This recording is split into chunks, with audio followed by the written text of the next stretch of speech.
Scopers! Welcome back to my Periscopes. And on my Periscopes, I like to talk about crowdfunding. I like to talk about creating new products, creating new businesses, really how to go about doing that. And I think the great thing about Periscope, and I don't always have a large audience on here, that's fine. I love to get some interaction.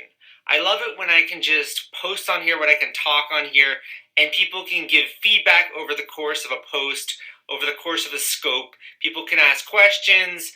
They can also just get a little bit more insight into my mind and what I've been viewing, just interviewing these entrepreneurs, and also just in this industry, things that I've learned. And this is officially, I think, 3 years now that I've been doing crowdfunding, that I've been blogging in the industry. So it's pretty cool just to see the evolution of things, and also to just share some of the things that I've been learning. And I'd love to hear if you guys have any New Year's resolutions, and maybe you're listening to this on a replay. If you have any New Year's resolutions, I'd love to hear about it. Let me know in the chat section or shoot me an email. That's something that I'm also working on, New Year's resolutions in my life. One of the things I wanted to talk about is if you're planning on launching a crowdfunding campaign this year. So let's say you're trying to launch a crowdfunding campaign in 2016. And I'm going to focus exclusively right now on design and technology products. How do you go about actually getting the idea for the product? Hey Rasim, thanks for joining the scope.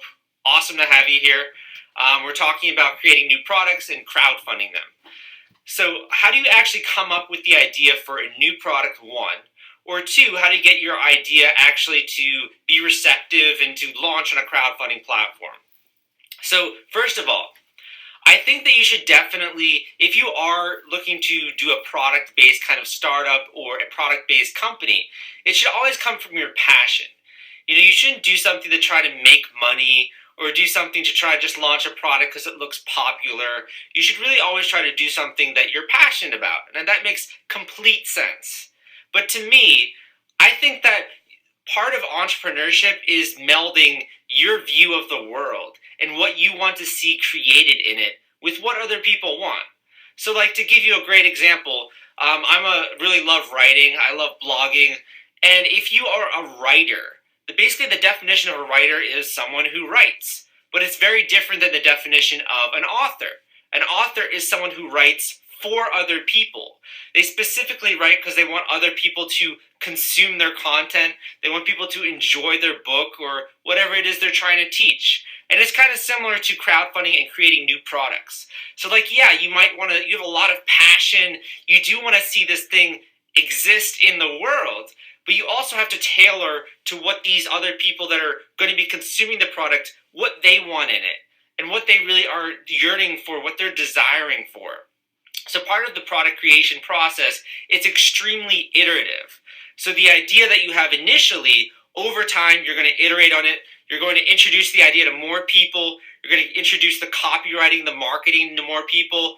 And eventually, if you do a crowdfunding campaign, you're going to ship out your rewards, and you're starting to actually get feedback on all of these products that are in other people's hands. So it's a complete iteration process of a sort of a blend or a dichotomy of what you want to see exist in the world and also what other people do as well. So that being said, there are a few strategies that you can use, particularly if you have a very specific industry, ways that you could sort of figure out what it is that people are looking for in your industry. So first, I would look to obviously some of the popular projects on Kickstarter, on Indiegogo. That's a very easy way just to see what's been popular on crowdfunding. But that's not really where I like to start. I want to start with actual independent creation. So there's a huge difference between e-commerce in a, like Target, Walmart, Amazon, that kind of a sense, and e-commerce on the indie scale. So an indie e-commerce site is more likely to be hosted on Shopify. It's much smaller. It's much more niche. And what I've noticed is, particularly with big e-commerce companies, they tend to fulfill the needs of their customers. So if you really need, I don't know, Q-tips, or you really need paper towels, they're all about fulfilling the actual needs from everyday life for their customers. But if you're trying to do an indie project and you're trying to compete with all these huge retailers that are now in e-commerce, it doesn't make sense. So really, if you're an indie creator, most of the products that get really, really popular are not products that you actually need.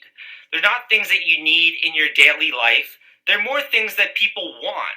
They're more things that people think are cool, or they want to show their friend, or they have a hobby and they want to get better at backpacking, or they want to have a messenger bag that lets them go backpacking more easily, or a tumbler that they can drink coffee out of at work and just have a more pleasant coffee drinking experience. These are things that people want, not things that people need. So, as an indie creator, I would say the majority of the time, yeah, exactly. There's a lot of examples out there, particularly on Kickstarter, but also just on Shopify or on very niche e-commerce stores. Niche e-commerce stores do really well because they create products that people really want, that they crave, not that they necessarily need in their daily life. So that's one important distinction just to keep in mind when you're trying to form this new product idea of something to launch on Kickstarter or Indiegogo in the new year. But that being said, usually there are competitors in an existing niche. So let's just say like a really basic niche like fitness. There's a lot of different fitness products everyone knows. There's a lot of different gurus in the industry. There are a lot of already solutions to the problem. But really, where do new products really take off in that industry or any industry that's crowded? It's pretty simple. It's you find a segment of that industry to serve.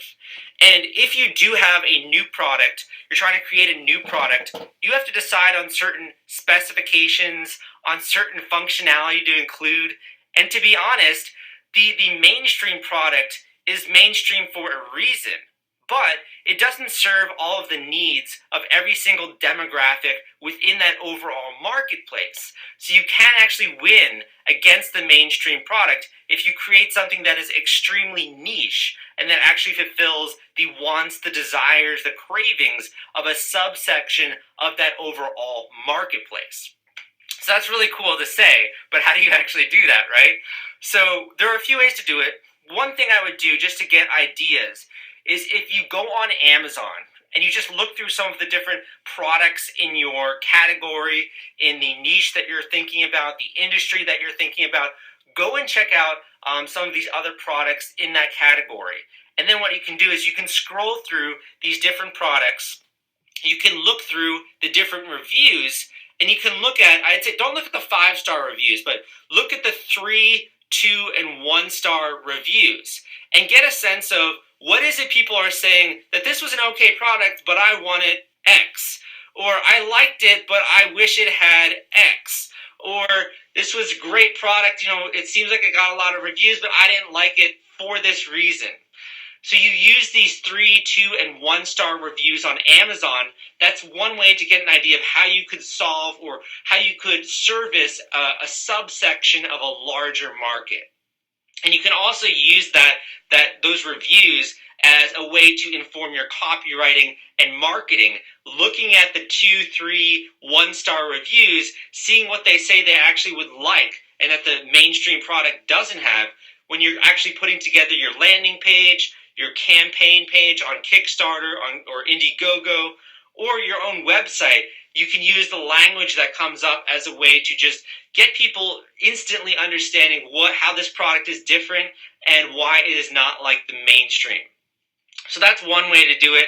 I would also recommend looking at the top Shopify stores, the top Shopify products, or similar sites like that in 2014. They'll probably have a new report in 2015, but that'll also give you an idea of some of these really niche products and the need or the problems that they're addressing that the overall mainstream marketplace product is not addressing. And lastly, one thing you could do is just going on marketplaces like Etsy, looking at the different best-selling products, really just any kind of marketplace that's more geared towards these indie creators. You can use as an indication of where a subsection of a market is that really is not being serviced. Look at the reviews. Look at what people are saying are missing. It's great to have lots of positive reviews, but the negative ones really give you more indication of how you can stand out in a larger marketplace. But I mean, that all being said, again, this is a creation process. You're going to be learning a lot as well when you actually create the prototype, when you actually put it out there on a crowdfunding platform, or creating the marketing materials and showing them to people. You're going to be learning a lot. And likely the idea that you have now at the beginning of 2016 is not going to be the idea that you end up with. It's probably going to change. It's probably going to change its form. I've seen some people also just change the entire product, but by doing the research, by trying it out, by actually taking action, which is something that lots of people don't do, you actually will learn a tremendous amount about that target market. You will learn about their problems. You will learn about how they think about the world, what it is they want, what it is they're trying to do. Maybe, for example, a backpacking enthusiast, why they actually love to go on trips and what the problems are as they're backpacking that they don't want to worry about. The product idea you have now might not be the solution to their problem, but by talking to them, by actually starting with like a New Year's resolution in 2016, actually taking action on it, you will learn a tremendous amount about your target audience. And that's what this whole game is. The game is not to always just create the product you had initially. Like, this is not like a rocket ship. You're like, I'm going to launch this. It's going to go here, here, here. Going to go to outer space. It's not like that. It's more of like driving a car. Or like, I have to figure out how to get to this destination, and there are going to be like turns in the road. I'm going to have to anticipate that, and then I'm going to get better as I go. So really, in 2016, please take action. Please let me know about it. I think it'll make the biggest difference in your life for 2016 if you do want to launch a new product, a new crowdfunding campaign, or anything of those likes. Really, that's what separates people from just thinking about it and nothing happening and a year going by, or learning a lot, maybe not doing so well for the first 8 months of the year, and then in the last 8 months you have a huge revolution. You have a huge understanding of this target market and a new way to attack the problem maybe that you initially spotted at the beginning of the year. So that's what I've learned.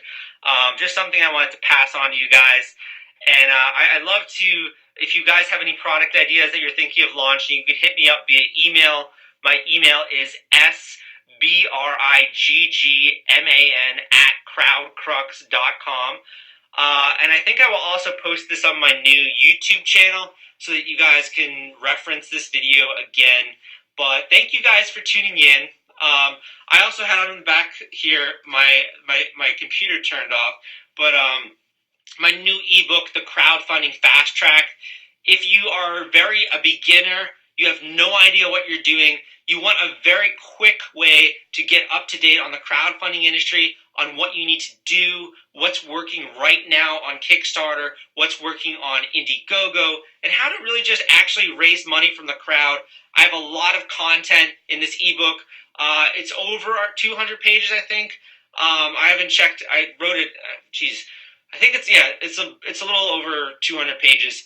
And I also include some other things like my previous ebook and a checklist of things that you can go through when you're actually planning a campaign.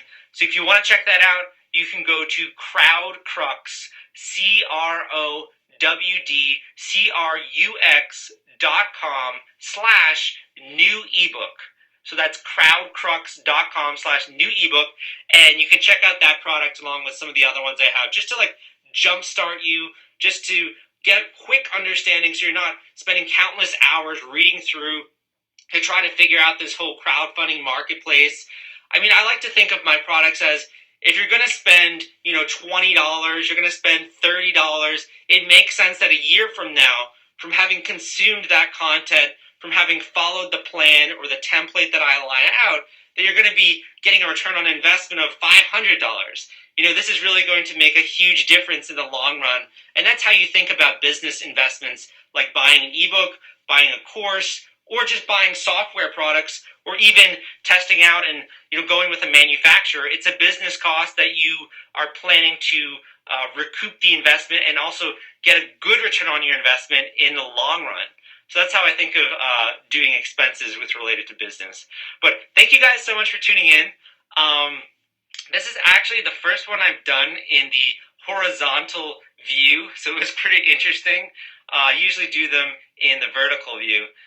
Hey man, thanks so much, Crowdfund Genius. Also, keep up the great work. Crowdfund Genius has a great podcast sharing some advice about crowdfunding. Very, I think, short, digestible audio clips, things that people can take action on. So also check out Crowdfund Genius. I've known him for a while as well. So thank you so much for joining me on this chat as well. That's always nice to hear a fellow industry person on these chats. But thank you guys so much for joining in, and I will see you next time, and good luck. Thanks, yeah. I think it looks a little bit better.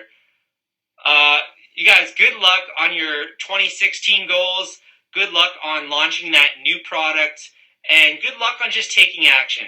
That's the only thing I want you to do today. Take some small form of action, whether that's looking up, brainstorming, writing down a few ideas, or just learning more about crowdfunding. Just take action in some way, and good things will come from that. But have a great 2016. Have a great rest of this year. And I'm sure I'll be doing much more scopes so you guys can tune in on Fridays.